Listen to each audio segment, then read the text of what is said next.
Hasil survei pada peta laut Indonesia yang menggunakan teknologi modern saat ini baru mencapai 20% dari luas laut Indonesia yang ada. Survei akan terus dilakukan sehingga memberi nilai tambah bagi Indonesia karena selama ini masih menggunakan peta laut lama. Hal itu disampaikan Komandan Pusat Hidro-Oseanografi TNI AL Pushidrosal Lakstia TNI Budi Purwanto di Nusa Dua Bali.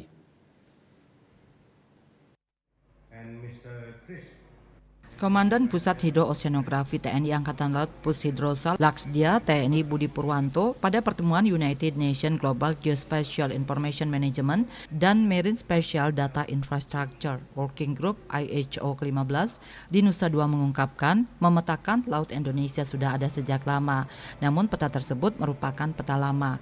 Untuk saat ini telah dilakukan survei peta laut terbaru dengan menggunakan teknologi multi-beam echo sounder. Dalam survei ini telah diperoleh hasil sekitar 20% dari luas laut Indonesia.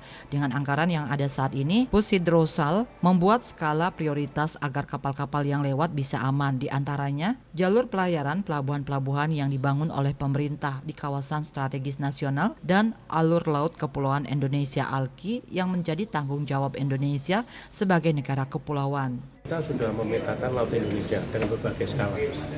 Namun demikian data itu adalah data Belanda tahun 1800, 1800. Nah, yang sudah kita survei dengan teknologi yang modern sesuai dengan standar itu baru sekitar 20%. Itu tantangan kita. Makanya kita dengan anggaran yang ada, kita membuat skala prioritas supaya kapal-kapal yang lewat di kita itu mereka bisa aman.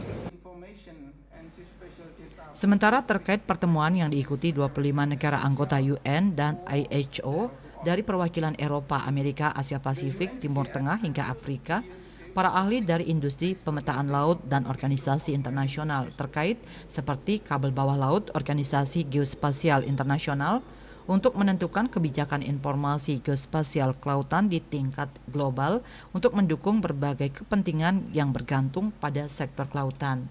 Kita perlu batimetri nasional yang bermanfaat tidak saja untuk pengelolaan lautan di Indonesia, tapi juga aspek keamanan, aspek pelayaran, dan juga nanti kaitannya dengan pengembangan blue economy.